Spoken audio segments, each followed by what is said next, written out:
Hey everyone, welcome back. It's Tyron here. I'm your host here of the Anytime Fitness Fort Bend County podcast. And this is going to cover the clubs that we own here in Katy, Richmond, Fulshire, and Sugarland. I'm just going to give you a quick little update, tie you into another podcast I do here weekly with a friend, a member of our club.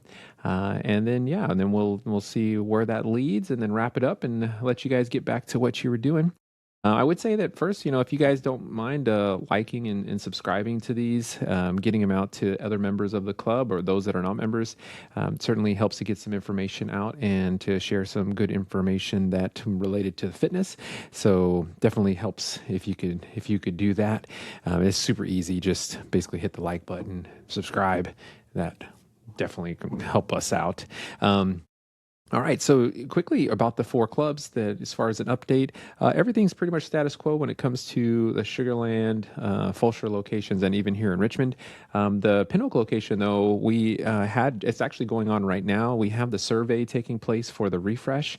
That is a cool little process. I took some video that I'm going to show here, or some pictures at least, that goes over, it kind of shows how they do it. There's a young woman comes in, she's got this really fancy camera, does a lot of 3D photographs of the space, and they basically catalog all of the dimensions, what is all there now, and then what they will do is they'll take that data, send it back to let's say to the franchise headquarters. That will get in the hands of a design specialist, and then they will look at that, and then they will come up with the new design that will fit that particular square footage. And then once that design is created, then it'll go to an architectural firm. As you can imagine, this is not cheap. This is pretty expensive. I mean, it's nearly a couple grand just to do that survey. But once the architectural firm gets the files, then they'll create the design, and those will be the specifics that will be given to a general contractor. And then once the GC has it, then it will go into the actual, say, planning phase for where that work will take place, like when it'll take place. The general contractor will either do the work himself, or we'll have a team that will come in and subcontractors and do it. But there'll be most likely some new office space that will be created, and some things that will be redesigned. We'll have to get fairly creative with the equipment. We are looking at new equipment, but that is something that we're being very cautious of the price, because we have to do the redesign plus new equipment, but we don't want it to just be fresh paint, new walls, and some new furniture, and that's all it is, because in the end, that doesn't necessarily do a whole lot for the members. And to be honest, this is actually where some of the pushback comes from franchisees like myself against the franchise when they require these kinds of refreshes, is that it's quite a big cost to do this refresh, and you're not guaranteed you're going to make more money because of it. So it's this massive cost. The club looks good once it's done. There's no doubt about that. However, the members are going to have a certain expectation if there's a refresh that maybe it's a little bit more than just looking good. And so that's something that we'll have to address to some degree. So we'll try to do a good job there. But anyway, this is kind of what it looks like as far as the camera is concerned. This is what this camera is actually doing when it's taking these scans. So anyway, that's a Pinnacle. So that's probably the most exciting thing that's happening right now. That's kind of new. Everything else is lots of PT. Oh my goodness, all day long working with clients. I would have to say, though, I think we are pretty dialed in when it comes to helping people progress towards their goals. We're getting all the body scans here now that it's March, getting those body scans done, meeting with the clients and checking on seeing how they're progressing, and then making goals for this month so that they can reach them. And we've got some pretty good results so far this year. And I've already mentioned Carlos, but we've got others like Millie's dropped 20 pounds already this year. So there's lots of good examples of people that are, that are definitely reached some goals. We've got another client I just started with. His name's Bear, And Bear is a high school kid, 15 years old, and plays football for Katy High School. Started working with him. He wants to improve his bench press and improve his squat. And just by doing some technique adjustments with him on his bench press, we were able to get him from a personal record, what we call a PR, of I think he was at 205 or 215. Just in a matter of working with him for 15 minutes, he PR'd at 225. So that's a new record for him, and it went up pretty easily. We just worked with him on another session for his squats, and we worked on his form there, moving him to some low bar form, and he looks great. And we're going to be looking for a 405. That's 405 pounds. That's 4 plates each side on the bar. We're looking to get that done here in the next couple of months. He's somewhere in like a 375 PR right now. So we're going to see how the technique adjustments, and then just getting him into lifting, squatting like this on a regular basis, and see if he can hit that PR. So that is a quick little overview of some of the examples of people that we're working with on the coaching side. And so what I wanted to do, just as a benefit for you for tuning in here, was to give you a little bit of insight into what it takes for someone who is looking to build their own workout plan. So let's say you're in the boat of not having the resources or having the desire to have a coach. I wanted to share with you what it would take in order for you to build an adequate workout program that you would be able to see some results like what we're seeing with a lot of the clients that we're dealing with right now. So first of all, it is important that you have some goals. So that's just going to go without saying. It is also important that you understand that you are the one responsible for the accountability and the motivation when it comes to getting in the gym and actually doing the work. When you don't have a coach who would normally do that for you, you have to supply those key ingredients. When you have a coach, they do it for you, and they make sure you come in, they make sure you get the work done, they do the nutritional guidance, the programming, all that stuff is done. All right. So the coach is the one that does a lot of this, and you simply are kind of outsourcing this responsibility to them, and they take care of it. And then you just have to basically show up and do the work. We've talked about that in previous podcasts as well. But if you've got that and you're ready to do it, then the first thing that you'll want to identify is what exactly are you trying to achieve. Now that's goal setting. That may be in the form of weight loss. That may be in the form of hitting a new PR like Bear, getting ready for football season. That could be in the form of running a 5K or a marathon. I think in the other podcast that I did this on, we use some of these examples as well. I'll link that other podcast in here so you can kind of see how we handle that one. This is going to be very similar to this as far as the material that I'm covering. But that's a podcast I do with a friend of mine that I mentioned that's here at the club. His name's David, and it's called the Triple F podcast. And so I'll link it down below. Head over there and check it out. We go over the fitness stuff a lot like what I do here, but also we do financial advising, not advising in the official form, but we give you financial advice. And that's David's portion of that podcast. It's called Triple F because it's finance, fitness, and fun, because we think we have a lot of fun with it. But yeah, check that out. That'll be something pretty cool for you if you're interested. So anyway, getting those goals, knowing what you're going after, and then seeing how you can use fitness to facilitate achieving these goals. That's going to be really important for what you do for your workout program. We will specifically deal with the fitness side here in the podcast with the Triple F. We get into a little bit more detail as to,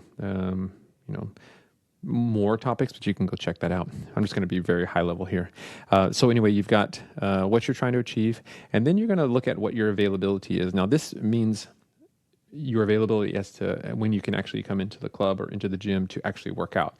It could also include your availability for doing activities outside, or swimming or running or whatever it may be, just some sort of physical fitness related activity. So what does that availability look like? How many times a week are you able to do that?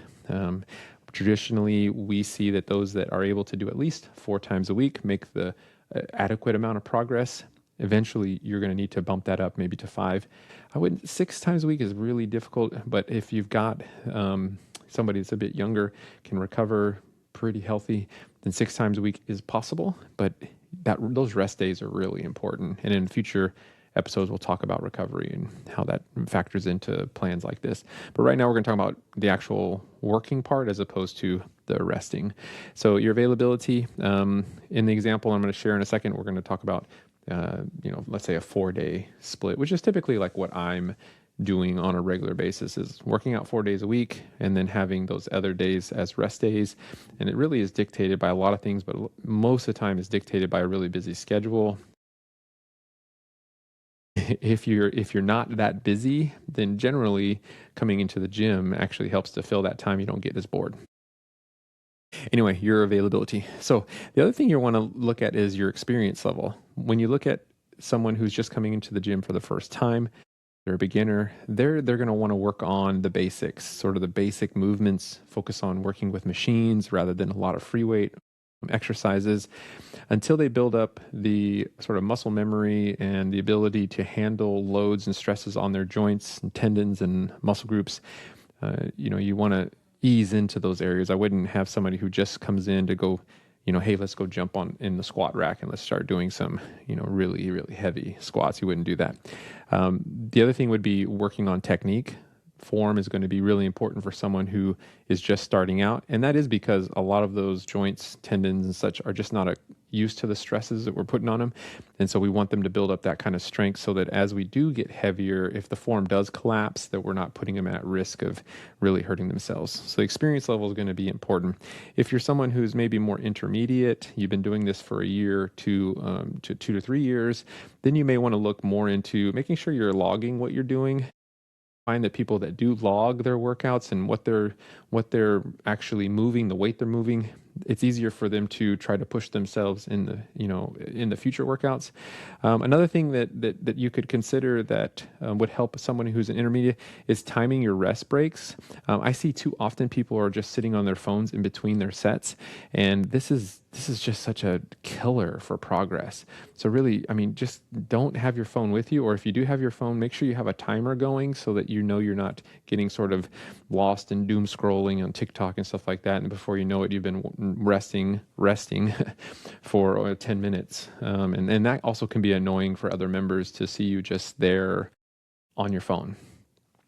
So if you're an advanced person, someone who's been doing this for a long time, and maybe you've gotten a little bit stagnant in your routines, then maybe look at some other modalities, do some research on other movement styles. Maybe think about either finding a workout partner to help push you a little bit more, or try a totally different style of working out, maybe an interval training style. If you're doing really heavy strength training with low reps, with lots of weight, then maybe moving to a hypertrophy type, progressive overload style, maybe increase the volume, decrease the weight, or just try something totally new. Get a coach, do something else, learn something. It'll certainly make it a bit more interesting for you. So the experience level is going to dictate what you focus on when you work out. And the sort of what you should do, we'll do that in future podcasts. But for right now, when it comes to your experience and your availability, these types of things are going to factor in. Okay. So then when it comes to programming your workout, so this is actually saying, okay, I've got this many days. I know I'm either a beginner, I'm intermediate, or I'm advanced. So I'm going to go this route if I'm a beginner. I'm going to go this route with my workouts if I'm intermediate, and this way if I'm more advanced. Once you've got that identified, you've done some research there, then you can start to plan those particular workouts. And so if you have someone who only can come in 2 days a week, well, then it would, you've got a couple of options of how you would address the different body parts that have obviously muscle on them. And so the biggest body parts with muscle are going to be our legs and back. Some of the smaller ones, but also important, are going to be like our chest and core area. And then even smaller would be like our shoulders and arms. So we want to make sure these areas are addressed through the course of the week. And typically what I like to do is to load the bigger muscle groups earlier in the week when I have a bit more energy. Then later in the week, as I'm a little more exhausted, I'm kind of tired from working all week and I really want a break, I'll talk about that in a second as to why we program this way, but in general, I try to front load all my big muscle groups earlier when I've got more energy. So when we look at someone who has 2 days a week, some options is you can do full body one day and then have a few days break and then do another full body workout. This is very common. It's very popular these days to do full body workouts. You got a lot of influencers that are out there doing full body workouts, just hitting a lot of muscle groups for a couple of sets each, and then moving on to the next body part. So that allows you to not get too fatigued in those body parts. Because I know for me, when I'm doing like a heavy chest day, like really lots of bench, I can do like 8 different exercises on chest, and that can really wear down your shoulder joints and such, and cause some pain in those areas. So there is definitely some validity to bringing down the rep ranges, hitting more muscle groups. Definitely some positive aspects to that. The other one, if I had 2 days, would be to do like an upper body one day and then do lower body the next day. That's a pretty common one.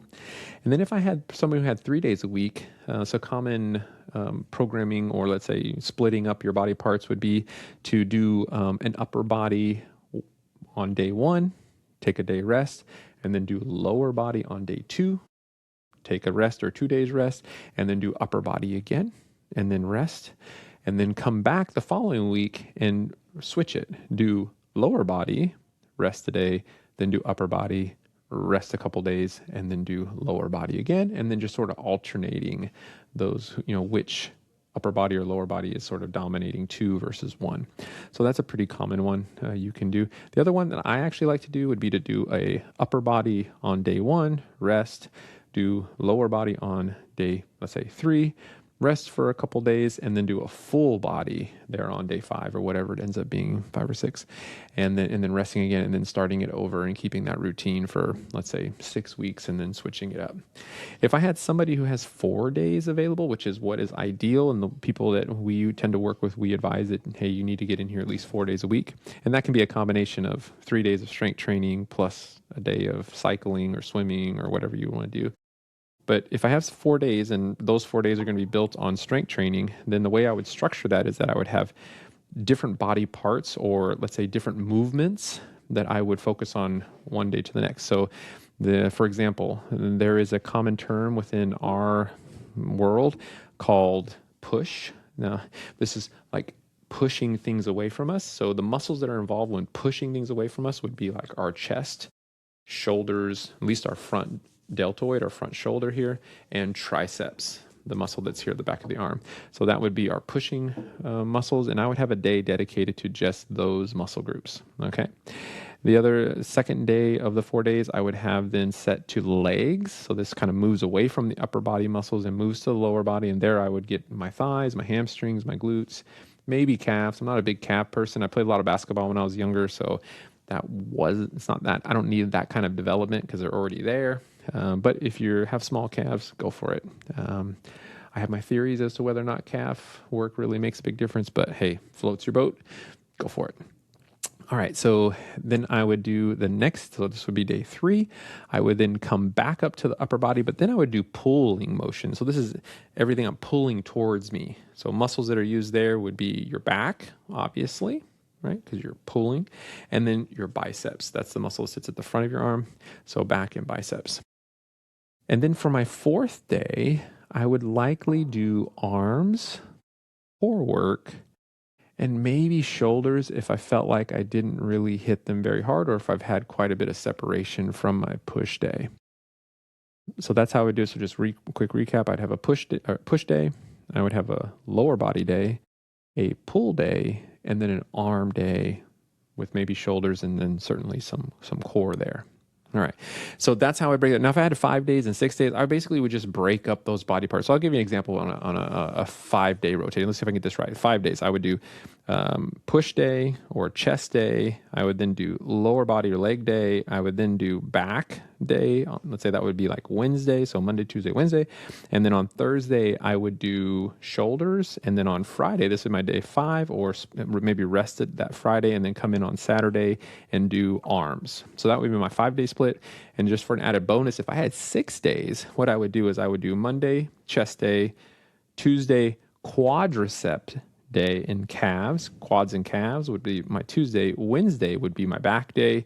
And then Thursday would be shoulders. Friday would end up being arm day. And then Saturday would be hamstrings and then core work. Now, I may switch out that Friday and Saturday where I do hamstrings and core on Friday and then do arms on Saturday. But that's kind of what I would do if I had 6 days. Now, why do we program like this? So when we look at programming and we look at why we sort of do certain body parts earlier in the week versus later, I already mentioned that about energy levels and so forth. And I also think that psychologically, if you feel like you've got a easier body part to do later in the week, then it just is easier to get in after you've been working really hard. I generally rest on Sunday, so that kind of helps me recharge, and then I go after it again come Monday. So the other thing that is important is that we don't want to like front load arms at the beginning of the day or at the beginning of the week. And that is because we don't want to wear those muscles down. Now, there are some guys that come in the gym and they hit arms all the time. And that is interesting. It's not a philosophy I would subscribe to, but I would definitely push the arms out till later and we hit all those major body parts in the beginning. That's why we front load. So that's how I would handle the programming. Now, there's many, many more details to programming because as a coach, I'm responsible to not just tell you what to work out or what to exercise, but I also have to come up with those exercises that you should be targeting. And there's complexities in that as well. So which exercises to do first, when to move to another, let's say an antagonist muscle group versus an agonist muscle group. Don't worry about those terminologies, you can get to those later. But anyway, which ones to do which, that is important to also know very well. But that is why a coach is so important. But we will get into some of that. Like if I were, create an example of a workout, I could go through how I would build it and I could show you up on the screen what that looks like. So yeah, that's what I wanted to share with you, kind of how we program workouts. Hopefully that helps you with programming your own workouts. We'll continue to give you updates as to how the clubs are doing, specifically Pin Oak. That should be an interesting process to see how that refresh goes. Was looking at treadmills for them, and man, they're super expensive. Anyway, yeah, if you have any questions, please contact us at the club. If you've got anybody you'd like to work out with, if you're a member already, please refer them. You get a free month if you refer a friend. So don't forget that. We'll be back again next week with an update on how Pin Oak's going. Hopefully I can give you some pictures as to what that looks like. But if you have any questions, just contact us. We'll be glad to get with you. All right. But until then, we'll see you guys and keep working out. And we'll see some progress coming for you guys as well. So we'll see you guys soon. All right. Bye-bye.